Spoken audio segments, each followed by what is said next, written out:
What has emerged this morning on Laura Kuenssberg's show from Heidi Alexander with her interview this morning was an unusually disciplined attempt to defend both the budget and the agonizingly long choreography that's preceded it. The charge put crisply by Andy Haldane is that this budget has become a fiscal fandango, a prolonged guessing game about that has caused paralysis among business and consumers. Alexander's entire task was to neutralise that accusation without contradicting her own Chancellor. And she began by reframing the procedural criticism as a sign of honest government rather than incoherent government. As she put it, what I think we have done as a government is set out what our priorities for the budget are.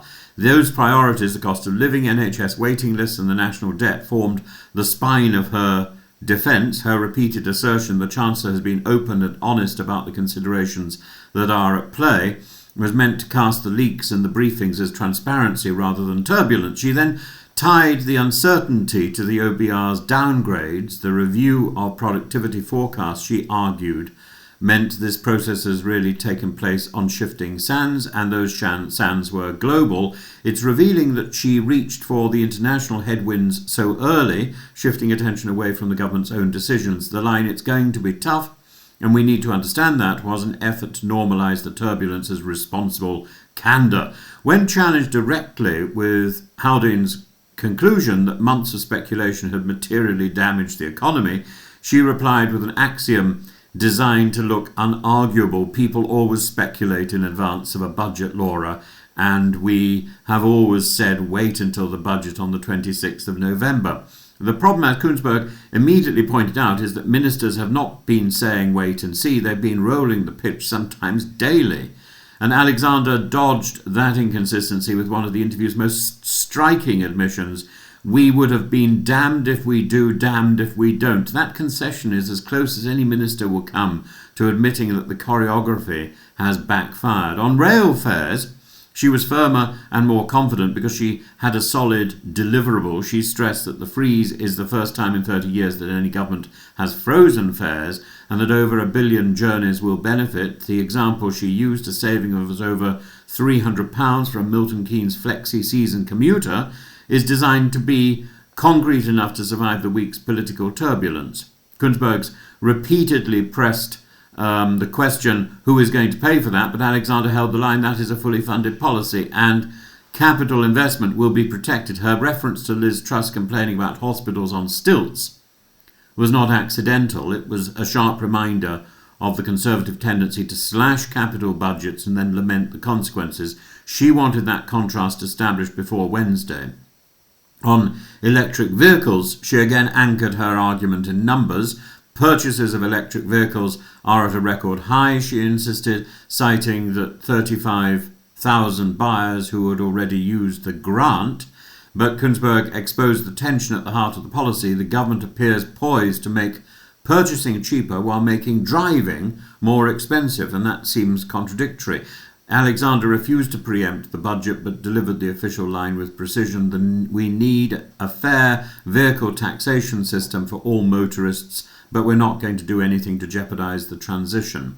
It's a carefully engineered ambiguity, but she kept it intact. On the two-child benefit cap, she again refused any firm confirmation, but in doing so she effectively made the moral case for scrapping it. Her central argument was emphatic. Tackling child poverty is part of the DNA of the Labour Party. She underlined that 3/4 of children who are growing up in poverty in this country are in households where mum and dad are working. That statistic matters.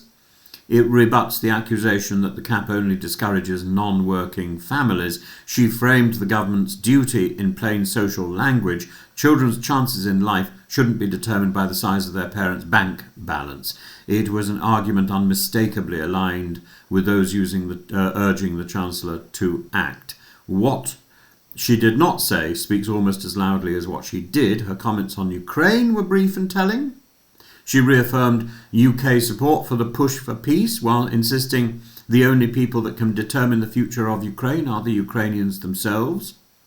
This was a deliberate tempering of Trump's claim that he can now settle the conflict by force of personality. Alexander's phrase, "it does require some additional work," was diplomatic code for London's misgivings. If we step back, the political significance of this interview is clear. This was an attempt to steady nerves ahead of a budget that has already looked confused, contradictory, and politically fraught. Alexander's method was to absorb criticism, normalise the disorder, present the government's actions as a coherent pursuit of three fixed priorities. Her key lines, "shifting sands," "damned if we do, damned if we don't," and "fully funded," are likely to be repeated across the airwaves until Wednesday.